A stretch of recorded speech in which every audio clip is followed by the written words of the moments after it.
کہ ملا ہمیشہ چاہت کا پیغام مدرسوں سے،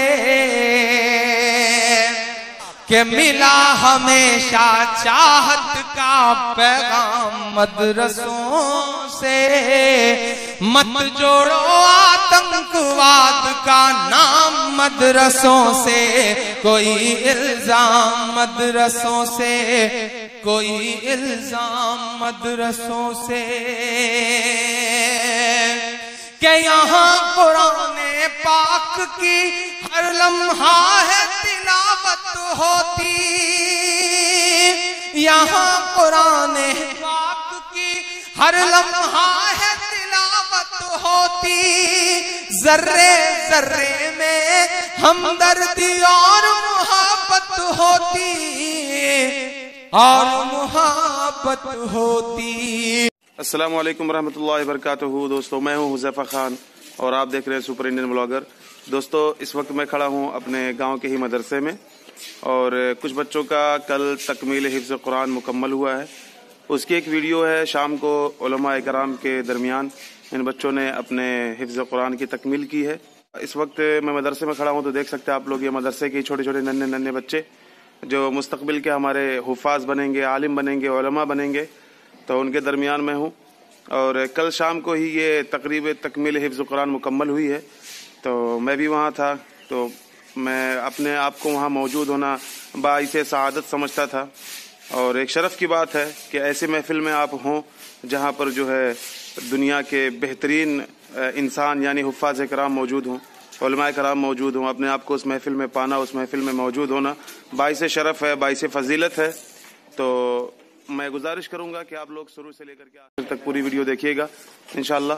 کچھ بچے ہیں جنہوں نے لگ بھگ 5 بچے ہیں جنہوں نے اپنی قرآن پاک کو مکمل کیا ہے، حفظ کیا ہے، اپنے سینوں کو جو ہے قرآن پاک کی آیات اور قرآن پاک کی صورتوں سے، بلکہ کہا جائے 30 پاروں سے محفوظ و مامون کیا ہے، تو بھیجا نہ ہوگا۔ السلام علیکم دوستو، جیسا کہ آپ سب دیکھ سکتے ہیں، میں نے آپ کو پہلے بھی بتایا کہ میں اس وقت مدرسہ عربیہ ضیاء العلوم پراسی گنوریا پوسٹ کھٹیاواں ضلع سنت کبیر نگر میں کھڑا ہوں۔ یہ میرے گاؤں کا ہی مدرسہ ہے، اور جن بچوں کا تکمیل حفظ قرآن جو ہوا ہے، تو ان 5 بچوں کا جو کل ہوا ہے، اور اس سے پہلے بھی یہاں پر کئی بچے حفظ قرآن کی سعادت مکمل کر کے نکل چکے ہیں، تو یہ استاد ہیں، ان بچوں کے درجہ حفظ میں جو ہے ان کی خدمات انجام دے رہے ہیں، اور انہوں نے بڑی محنت کی ہے، ان کی کاوشوں کا، محنتوں کا ثمر ہے جو آج ہم پراسی والوں نے دیکھا کہ ایک ساتھ اس چھوٹے سے ادارے میں نے آپ کو دکھایا بھی ہے، بہت بڑا ادارہ نہیں ہے، چھوٹا سا ادارہ ہے، اور اس چھوٹے سے ادارے میں ان کی محنتوں کی اور ان کی کاوشوں کی وجہ سے، ان کی قربانیوں کی وجہ سے یہاں سے کافی حفاظ بڑی تعداد میں نکلتے ہیں۔ جیسا کہ کل 5 بچوں کا حفظ قرآن مکمل ہوا ہے، تو یہ استاد ہیں، تو ان کا نام حافظ محمد اعظم ہے، سابق استاد ہیں دارالعلوم بستی، دارالعلوم الاسلامیہ بستی کے، اور انہوں نے کئی مدرسوں میں اپنی خدمات انجام دی ہیں۔ پچھلے لگ بھگ 12-15 سالوں سے یہ ہمارے مدرسہ عربیہ ضیاء العلوم پراسی میں جو ہے اپنی خدمات انجام دے رہے ہیں، کافی لگن اور محنت سے یہاں پر تعلیم دے رہے ہیں درجہ حفظ کی۔ تو یہ استاد ہمارے حافظ اعظم صاحب، تو ان کا شکر ادا کیا جانا چاہیے، ان کا شکریہ ادا کیا جانا چاہیے کہ انہوں نے کافی محنت کی، کافی اس میں اپنی قربانیاں دی ہیں انہوں نے، تب جا کر کے آج ہم کو یہ دن دیکھنے کو ملا ہے، تو ہم ان کے شکر گزار ہیں۔ آپ لوگ دیکھیے پوری ویڈیو۔ اعوذ باللہ من الشیطان الرجیم، بسم اللہ الرحمن الرحیم،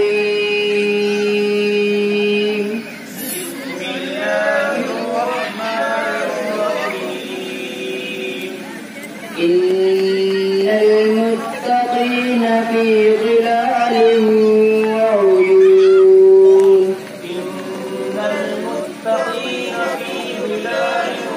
وعیون، وفواکہ مما یشتہون،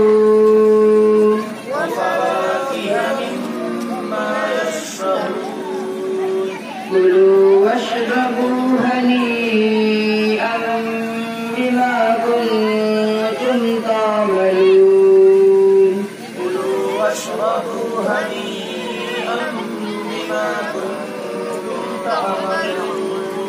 إنا كذلك نجزي المحسنين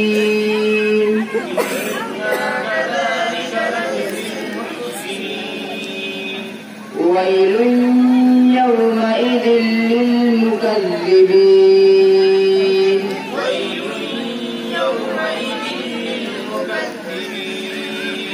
كلوا وتمتعوا قليلا إنكم مجرمون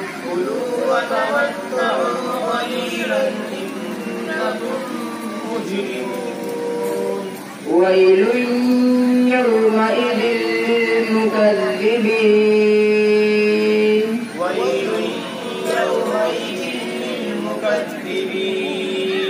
وإذا قيل لهم اركعوا لا يركعون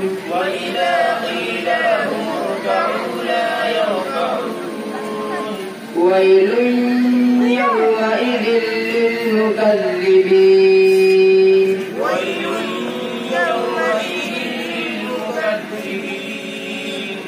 فبأي حديث بعده يؤمنون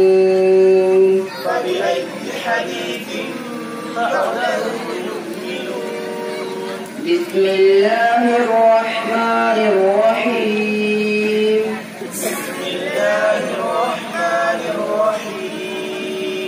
قل هو الله أحد الله الصمد لم يلد ولم يولد ولم يكن له كفوا أحد بسم الله الرحمن الرحيم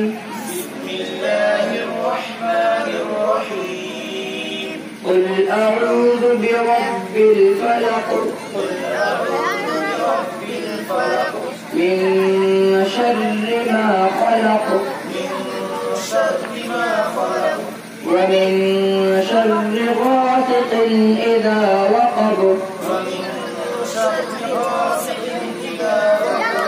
ومن شر النفاثات في العقد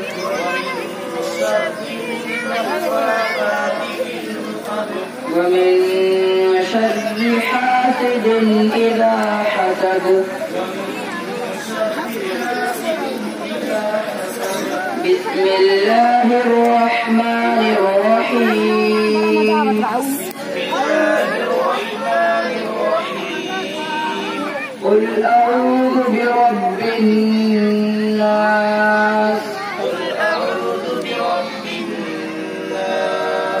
ملك الناس إله الناس من شر الوسواس الخناس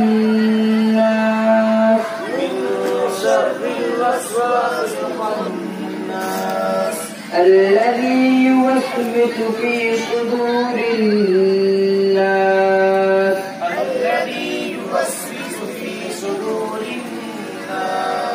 من الجنة والناس بسم الله الرحمن الرحيم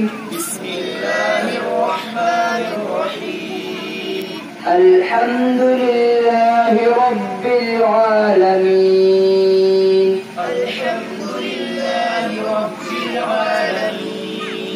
الرحمن الرحيم مالك يوم الدين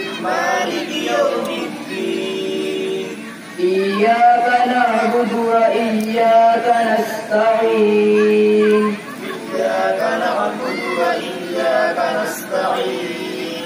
اهدنا الصراط المستقيم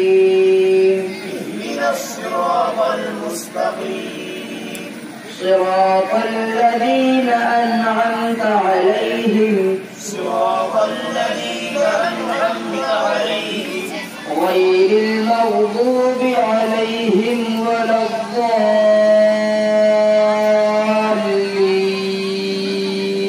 غير المغضوب عليهم ولا الضالين. بسم الله الرحمن الرحيم.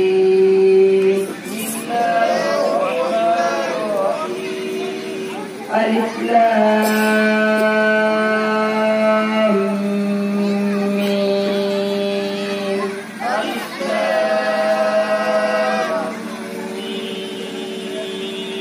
ذلك الكتاب لا ريب فيه.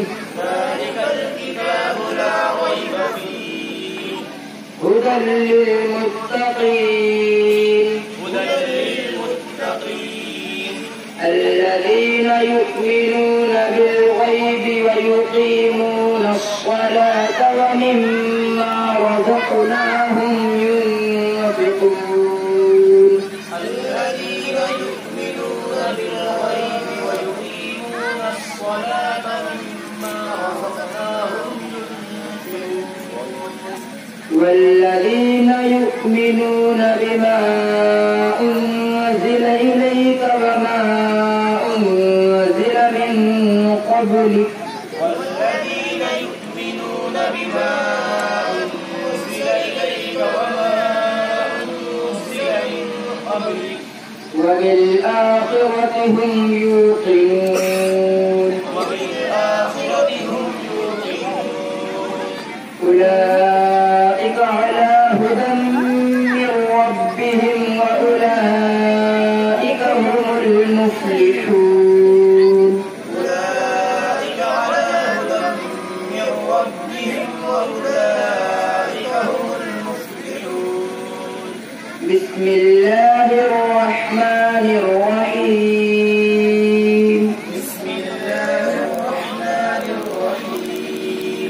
اللهم آنس وحشتي في قبري.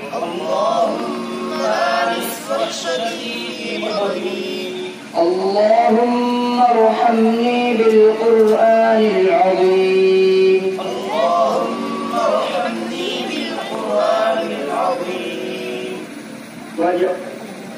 واجعله لي إماما ونورا وهدى ورحمة.